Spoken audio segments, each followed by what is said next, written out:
हरे कृष्णा। पौष मास की पावन पूर्णिमा का ये शुभ दिन, जब पृथ्वी पर देवताओं की कृपा विशेष रूप से बरसती है। शास्त्रों में कहा गया है कि पौष पूर्णिमा के दिन गंगा स्नान, दान और व्रत असंख्य पुण्य प्रदान करता है। इस दिन किया गया छोटा सा भी सत्कर्म जीवन के बड़े बड़े कष्टों को हर लेता है। ये पूर्णिमा केवल तिथि ना बल्कि पापों से मुक्ति, सौभाग्य की प्राप्ति और मोक्ष की ओर बढ़ने का दिव्य अवसर है। आज हम आपको पौष पूर्णिमा कथा सुनाएंगे, जिससे सुनने मात्र से ही भगवान विष्णु तथा माँ लक्ष्मी की असीम कृपा प्राप्त होगी। आज हम आपको दो कथा सुनाएंगे। पहले आप एक गरीब ब्राह्मण की कथा सुनिएगा। एक गरीब ब्राह्मण था। एक छोटे से गांव में रहते थे। ब्राह्मण अत्यंत धर्मात्मा और श्रद्धालु थे, लेकिन उनकी आर्थिक स्थिति बहुत दयनीय थी। ब्राह्मणी भी अत्यंत धर्मपरायण और पतिव्रता थी। वे दोनों भगवान की उपासना और पूजा अर्चना करते थे, लेकिन उनकी गरीबी खत्म नहीं हो रही थी। एक दिन ब्राह्मण ने अपने गांव के पुजारी से अपनी समस्या बताई। पुजारी ने ब्राह्मण को पूर्णिमा व्रत करने का सुझाव दिया। उन्होंने बताया कि पूर्णिमा के दिन व्रत करने और भगवान विष्णु की पूजा करने से सभी कष्ट दूर हो सकते हैं और आर्थिक स्थिति में सुधार हो सकता है। ब्राह्मण और उसकी पत्नी ने पूरे श्रद्धा भाव से पूर्णिमा व्रत का पालन करना शुरू किया। वो इस दिन उपवास रखते, स्नान कर भगवान विष्णु की पूजा करते और रात को चंद्रमा को अर्घ्य देकर ही व्रत खोलते थे। कुछ समय बाद उनके जीवन में चमत्कारिक परिवर्तन आया। उनकी आर्थिक स्थिति धीरे धीरे सुधरने लगी और वो सुखी और समृद्ध हो गए। उनके परिवार में खुशियों की बाढ़ आ गई और उनके सभी कष्ट समाप्त हो गए। इस प्रकार पूर्णिमा व्रत की महिमा अपार है और इसके पालन से जीवन के सभी दुखों का नाश होता है। भगवान विष्णु की कृपा से भक्तों के जीवन से सुख, शांति और समृद्धि का वास होता है। तो आइए अब हम सत्यनारायण भगवान की कथा सुनते हैं। एक समय की बात है, नैमिषारण्य तीर्थ में शौनकादिक 88,000 ऋषियों ने श्री सूत जी से पूछा, है प्रभु, इस कलयुग में वेद विद्या रहित मनुष्य को प्रभु भक्ति किस प्रकार मिल सकती है तथा उनका उद्धार कैसे होगा? मुनि श्रेष्ठ, कोई ऐसा तप बताइए जिससे थोड़े समय में ही पुण्य मिले और मनवांछित फल भी मिल जाए। इस प्रकार की कथा सुनने की हम इच्छा रखते हैं। सर्वशास्त्रों के ज्ञाता सूत जी बोले, है वैष्णवों, मैं पूज्य आप सभी ने प्राणियों के हित की बात पूछी है, इसलिए मैं एक ऐसे श्रेष्ठ व्रत को आप लोगों को बताऊंगा जिससे नारद जी ने लक्ष्मी नारायण जी से पूछा था और लक्ष्मीपति ने मुनि श्रेष्ठ नारद जी से कहा था। आप सब इसे ध्यान से सुनिए। एक समय की बात है, योगी राज नारद जी दूसरों के हित की इच्छा लिए अनेकों लोकों में घूमते हुए मृत्यु लोक में आ पहुंचे। यहाँ उन्होंने अनेक योनियों में जन्मे प्रायः सभी मनुष्यों को अपने कर्मों द्वारा अनेकों दुखों से पीड़ित देखा। उनका दुख देख नारद जी सोचने लगे कि कैसे यत्न किया जाए जिसके करने से निश्चित रूप से मानव के दुखों का अंत हो जाए। इसी विचार पर मनन करते हुए वह विष्णु लोक में गए। वहां वह देवों के ईश्वर भगवान नारायण की स्तुति करने लगे, जिनके हाथों में शंख, चक्र, गदा और पद्म थे, गले में वरमाला पहने हुए थे। स्तुति करते हुए नारद जी बोले, हे भगवान, आप अत्यंत शक्ति से संपन्न हैं। मन तथा वाणी भी आपको नहीं पा सकती है। आपका आदि, मध्य तथा अंत नहीं है। निर्गुण स्वरूप सृष्टि के कारण भक्तों के दुख को दूर करने वाले आपको मेरा नमस्कार है। नारद जी की स्तुति सुन विष्णु भगवान बोले, हे मुनिश्रेष्ठ, आपके मन में क्या बात है? आप किस काम के लिए पधारे हैं? उसे निसंकोच कहो। इस पर नारद मुनि बोले कि मृत्यु लोक में अनेक योनियों में जन्मे मनुष्य अपने कर्मों के द्वारा अनेकों दुख से दुखी हो रहे हैं। हे नाथ, आप मुझ पर दया कर रखते हैं तो बताइए कि वो मनुष्य थोड़े प्रयास से ही अपने दुखों से कैसे छुटकारा पा सकते हैं। श्री हरि बोले, हे नारद, मनुष्य की भलाई के लिए तुमने बहुत अच्छी बात पूछी है, जिसके करने से मनुष्य मोह से छूट जाता है। वह बात मैं कहता हूँ, उसे सुनो। स्वर्ग लोक व मृत्यु लोक दोनों में एक दुर्लभ उत्तम व्रत है जो पुण्य देने वाला है। आज प्रेमवश होकर मैं उसे तुमसे कहता हूँ। श्री सत्यनारायण भगवान का ये व्रत अच्छी तरह विधान पूर्वक करके मनुष्य तुरंत ही यहाँ सुख भोग कर मरने पर मोक्ष पाता है। श्री हरि के वचन सुन नारद जी बोले कि उस व्रत का फल क्या है और उसका विधान क्या है। ये व्रत किसने किया था? इस व्रत को किस दिन करना चाहिए? सभी कुछ विस्तार से बताइए। नारद की बात सुनकर श्री हरि बोले, दुख व शोक को दूर करने वाला यह व्रत सभी स्थानों पर विजय दिलाने वाला है। मानव को भक्ति व श्रद्धा के साथ शाम को सत्यनारायण की पूजा धर्मपरायण होकर ब्राह्मणों व बंधुओं के साथ करनी चाहिए। भक्ति भाव से श्री ही नैवेद्य केले का फल, घी, दूध और गेहूं का आटा सवाया लें। गेहूं के स्थान पर साठी का आटा, शक्कर तथा गुड़ लेकर वह सभी भक्षण योग्य पदार्थों को मिलाकर भगवान का भोग लगाएं। ब्राह्मणों सहित बंधु बांधवों को भी भोजन कराएं। उसके बाद स्वयं भोजन करें। भजन कीर्तन के साथ भगवान की भक्ति में लीन हो जाएं। इस तरह से सत्यनारायण भगवान का ये व्रत करने पर मनुष्य की सारी इच्छाएं निश्चित रूप से पूरी होती है। इस कलिकाल अर्थात कलयुग में मृत्यु लोक में मोक्ष का यही एक सरल उपाय बताया गया है। सूत जी बोले, हे ऋषियों, जिसने पहले समय में इस व्रत को किया था उसका इतिहास कहता हूँ, ध्यान से सुनो। सुंदर काशीपुरी नगर में एक अत्यंत निर्धन ब्राह्मण रहता था। भूख प्यास से परेशान वह धरती पर घूमता रहता था। ब्राह्मणों से प्रेम करने वाला भगवान ने एक दिन ब्राह्मण का वेश धारण कर उसके पास जाकर पूछा, हे विप्र, नित्य दुखी होकर तुम पृथ्वी पर क्यों घूमते हो?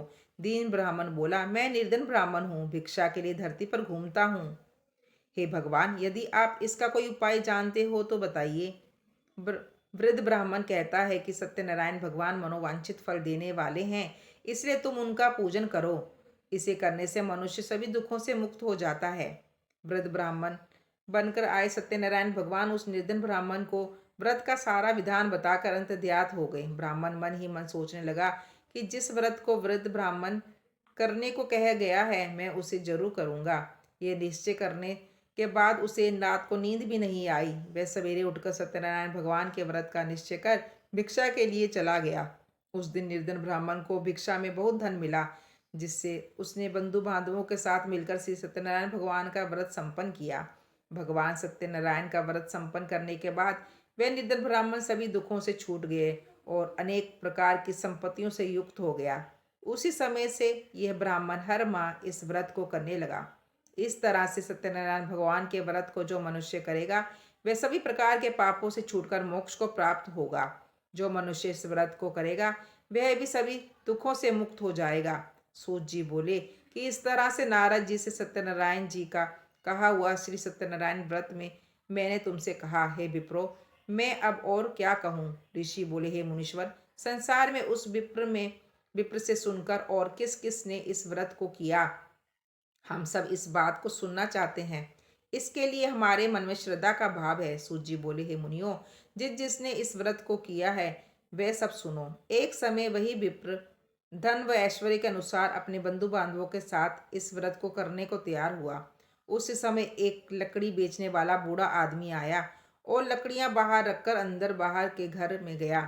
प्यास से दुखी वह लकड़हारा उनको व्रत करते देख विप्र को नमस्कार कर पूछने लगा कि आप यह क्या कर रहे हैं तथा इसे करने से क्या फल मिलेगा, कृपया मुझे भी बताइए। ब्राह्मण ने कहा कि सब मनोकामना को पूरा करने वाला ये सत्यनारायण भगवान का व्रत है। इनकी कृपा से ही मेरे घर में धन धान्य आदि की वृद्धि हुई है। विप्र से सत्यनारायण व्रत के बारे में जानकर लक्कड़हारा बहुत प्रसन्न हुआ। चरणामृत लेकर वह प्रसाद खाने के बाद वह अपने घर गया। लक्कड़हारे ने अपने मन में संकल्प किया कि आज लकड़ी बेचने से जो धन मिलेगा उसी से श्री सत्यनारायण भगवान का उत्तम व्रत करूंगा। मन में इस विचार को ले बूढ़ा आदमी सिर पर लकड़ियां रख उस नगर में बेचने गया जहां धनी लोग ज्यादा रहते थे। उस नगर में उसे अपनी लकड़ियों का दाम पहले से 4 गुना अधिक मिल रहा है। बूढ़ा प्रसन्नता के साथ दाम लेकर केले, शक्कर, घी, दूध, दही और गेहूं का आटा ले और सत्यनारायण भगवान के व्रत की अन्य सामग्रियां लेकर अपने घर गया। वहां उसने अपने बंधु बांधवों को बुलाकर विधि विधान से सत्यनारायण भगवान का पूजन और व्रत किया। इस व्रत के प्रभाव से वह बूढ़ा लकड़हारा धन, पुत्र आदि से युक्त होकर संसार के समस्त सुख भोग कर अंत काल में वैकुंठ धाम चला गया। मुनियो श्रेष्ठ, अब आगे की कथा कहता हूँ। पहले समय में उल्का मुख नाम का एक बुद्धिमान राजा था। वह सत्यवक्ता और जितेंद्र था। प्रतिदिन देवस्थानों पर जाता और निर्धनों को धन देकर उनके कष्ट दूर करता था। उसकी पत्नी कमल के समान मुख वाली तथा सती साध्वी थी। भद्रशिला नदी के तट पर उन दोनों ने सत्यनारायण भगवान का व्रत किया। उसी समय साधु नाम का एक वैश्य आया। उसके पास व्यापार करने के लिए बहुत सा धन भी था। राजा को व्रत करते देख वह विनय के साथ पूछने लगा, हे राजन, भक्ति भाव से पूर्ण होकर आप यह क्या कर रहे हैं? मैं सुनने की इच्छा रखता हूँ, तो आप मुझे बताइए। राजा बोला, हे साधु, अपने बंधु बांधवों के साथ पुत्र आदि की प्राप्ति के लिए एक महाशक्तिमान श्री सत्यनारायण भगवान का व्रत व पूजन कर रहा हूँ। राजा के वचन सुन साधु आदर से बोला, हे राजन, मुझे इस व्रत का सारा विधान कहिए। आपकी कथा अनुसार मैं भी इस व्रत को करूँगा। मेरी भी संतान नहीं है और इस व्रत को करने से निश्चित रूप से मुझे संतान की प्राप्ति होगी। राजा से व्रत का सारा विधान सुन व्यापार से निवृत्त हो वह अपने घर गया। साधु वैश्य ने अपनी पत्नी को संतान देने वाले इस व्रत का वर्णन सुनाया और कहा कि जब मेरी संतान होगी तब मैं इस व्रत को करूँगा। साधु ने इस तरह के वचन अपनी पत्नी लीलावती से कहे। एक दिन लीलावती पति के साथ आनंदित हो संसारिक धर्म में निवृत्त होकर सत्यनारायण भगवान की कृपा से गर्भवती हो गई। 10वें महीने में उसके गर्भ से एक सुंदर कन्या ने जन्म लिया। दिनों दिन वह ऐसे बढ़ने लगी जैसे कि शुक्ल पक्ष का चंद्रमा बढ़ता है। माता पिता ने अपनी कन्या का नाम कलावती रखा। एक दिन लीलावती ने मीठे शब्दों में अपने पति को याद दिलाया कि अपने सत्यनारायण भगवान के जिस व्रत को करने का संकल्प किया था उसे करने का समय आ गया है। आप इस व्रत को करिए। साधु बोला कि हे प्रिय, इस व्रत को मैं उसके विवाह पर करूँगा। इस प्रकार अपनी पत्नी को आश्वासन देकर वह नगर को चल गया। कलावती पिता के घर में रह दिनों दिन बड़ी होने लगी। साधु ने एक बार नगर में अपनी कन्या को सखियों के साथ देखा तो तुरंत ही दूत को बुलाया और कहा कि मेरी कन्या के योग्य वर देखकर आओ। साधु की बात सुनकर दूत कंचन नगर में पहुंचा और वहां देखभाल कर लड़की के सुयोग्य वानिक पुत्र को ले आया। सुयोग्य लड़के को देख साधु ने बंधु बांधवों को बुलाकर अपनी पुत्री का विवाह कर दिया। लेकिन दुर्भाग्य की बात ये कि साधु ने अभी भी श्री सत्यनारायण भगवान का व्रत नहीं किया। इस पर श्री भगवान क्रोधित हो गए और श्राप दिया कि साधु को अत्यधिक दुख मिले। अपने कार्य से कुशल साधु बनिया जमाई को लेकर समुद्र के पास स्थित होकर रत्नापुर नगर में गया। वहां जाकर दामाद ससुर दोनों मिलकर चंद्रकेतु राजा के नगर में व्यापार करने लगे। एक दिन भगवान सत्यनारायण की माया से एक चोर राजा का धन चुरा कर भाग रहा था। उसने राजा के सिपाहियों को अपना पीछा करते देखा। चुराया हुआ धन वहां रख दिया जहां साधु अपने जमाई के साथ ठहरा हुआ था। राजा के सिपाहियों ने साधु वैश्य के पास राजा का धन पड़ा देखा तो वह ससुर जमाई दोनों को बांधकर प्रसन्नता से राजा के पास ले गए और कहा कि उन दोनों चोरों को हम पकड़ लाए हैं। आप आगे की कार्रवाई कीजिए। राजा की आज्ञा से उन दोनों को कठिन कारावास में डाल दिया गया और उनका सारा धन भी उनसे छीन लिया गया। श्री सत्यनारायण भगवान के श्राप से साधु की पत्नी भी बहुत दुखी हुई। घर में जो धन रखा था उसे चोर चुरा ले गए। शारीरिक तथा मानसिक पीड़ा व भूख प्यास से अति दुखी होकर अन्न की चिंता में कलावती एक ब्राह्मण के घर गई। वहां उसने श्री सत्यनारायण भगवान का व्रत होते देखा। फिर कथा भी सुनी। वह प्रसाद ग्रहण कर रात को घर वापस आई। माता ने कलावती से पूछा कि हे पुत्री, अब तक तुम कहाँ थी? तेरे मन में क्या है? कलावती ने अपनी माता से कहा, हे माता, मैंने एक ब्राह्मण के घर श्री सत्यनारायण भगवान का व्रत देखा है। कन्या के वचन सुन लीलावती भगवान के पूजन की तैयारी करने लगी। लीलावती ने परिवार व बंधुओं सहित सत्यनारायण भगवान का पूजन किया और उनसे वर मांगा कि मेरे पति तथा जवाई शीघ्र घर आ जाएं। साथ ही ये भी प्रार्थना की कि हम सबका अपराध क्षमा करें। श्री सत्यनारायण भगवान इस व्रत से संतुष्ट हो गए और राजा चंद्रकेतु को सपने में दर्शन देकर कहा, हे राजन, तुम उन दोनों वैश्यों को छोड़ दो और तुमने उनका जो धन लिया है उसे वापस कर दो। अगर तुमने ऐसा नहीं किया तो मैं तुम्हारा धन, राज्य व संतान सभी को नष्ट कर दूंगा। राजा को ये सब कहकर भगवान अंतर्ध्यात हो गए। प्रातःकाल सभा में राजा ने अपनी सपना सुनाया। फिर बोले कि वणिक पुत्रों को कैद से मुक्त कर सभा में लाओ। दोनों ने आते ही राजा को प्रणाम किया। राजा मीठी वाणी में बोला, है महानुभावो, भाग्यवश ऐसा कठिन दुख तुम्हें प्राप्त हुआ है, लेकिन अब तुम्हें कोई भय नहीं है। ऐसा कहे राजा ने उन दोनों को नए वस्त्र आभूषण भी पहनाए और जितना धन उनका लिया था उससे 2 गुना धन वापस कर दिया। दोनों वैश्य अपने घर को चल दिए।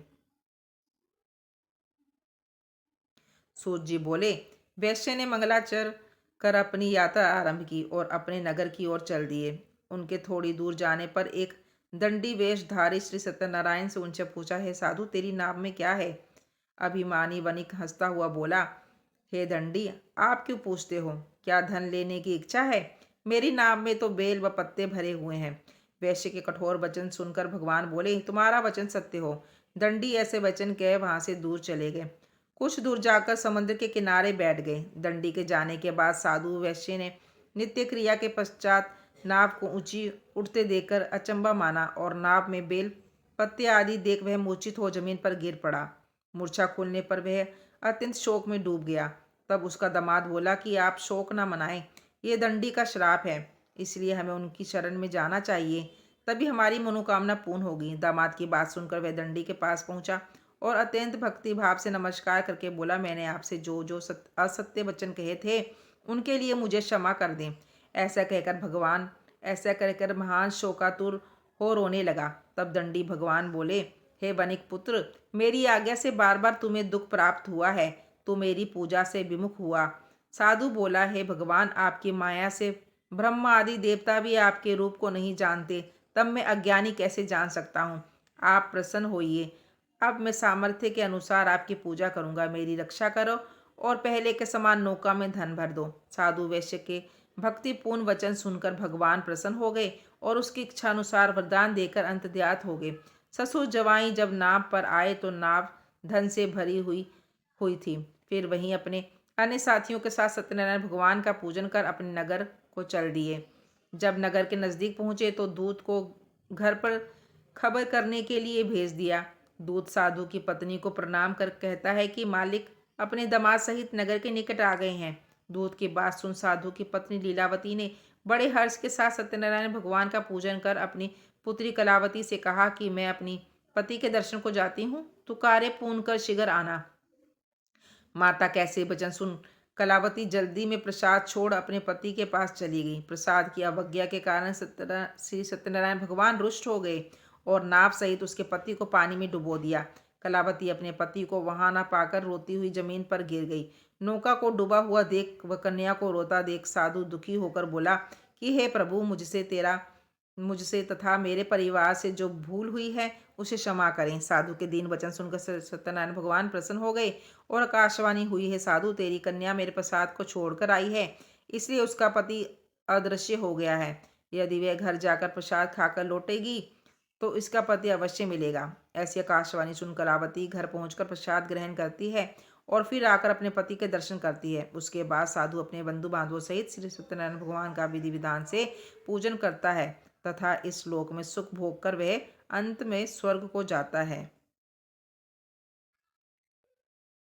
सूत जी बोले, हे ऋषियों, मैं और भी एक कथा सुनाता हूँ, उसे भी ध्यान पूर्वक सुनो। प्रजापालन में नीलतुंड ध्वज नाम का एक राजा था। उसने भी भगवान का प्रसाद त्याग कर बहुत ही पाया। एक बार वन में जाकर वन्य पशुओं को मारकर वह बड़ के पेड़ के नीचे आया। वहां उसने ग्वालों को भक्तिभाव से अपने बंधुओं सहित सत्यनारायण भगवान का पूजन करते देखा। अभिमानवश राजा ने उन्हें देखकर भी पूजा स्थान में नहीं गया और ना ही उसने भगवान को नमस्कार किया। ग्वालों ने राजा को प्रसाद दिया, लेकिन उसने वह प्रसाद नहीं खाया और प्रसाद को वहीं छोड़कर वह अपने नगर को चल दिया। जब वह नगर में पहुंचा तो वहां सब कुछ तहस नहस हुआ। तो वह शीघ्र ही समझ गया कि ये सब भगवान ने ही किया है। वह दोबारा ग्वालों के पास पहुंचा और विधि पूर्वक पूजन करके प्रसाद खाया तो श्री सत्यनारायण भगवान की कृपा से सब कुछ पहले जैसा हो गया। दीर्घ काल तक सुख भोगने के बाद मरणोपरांत उसे स्वर्ग लोक की प्राप्ति हुई। जो मनुष्य परम दुर्लभ इस व्रत को करेगा तो भगवान श्री सत्यनारायण की अनुकंपा से उसे धन धान्य की प्राप्ति होगी, निर्धन धनी हो जाता है और भय मुक्त हो जीवन जीता है। संतानहीन मनुष्य को संतान सुख मिलता है और सारे मनोरथ पूर्ण होने पर मानव अंत काल तक बैकुंठ धाम को जाता है। सूत जी बोले, जिन्होंने पहले इस व्रत को किया है, अब उनके दूसरे जन्म की कथा कहता हूँ। वृद्धसतानंद ब्राह्मण ने सुदामा का जन्म लेकर मोक्ष की प्राप्ति की। लकड़हारे ने अगले जन्म में निषाद बनकर मोक्ष प्राप्त किया। उल्कामुख नाम का राजा दशरथ होकर बैकुंठ को गया। साधु नाम के वैश्य ने मूर्धवज बनकर अपने पुत्र को आरे से चीरकर मोक्ष पाया।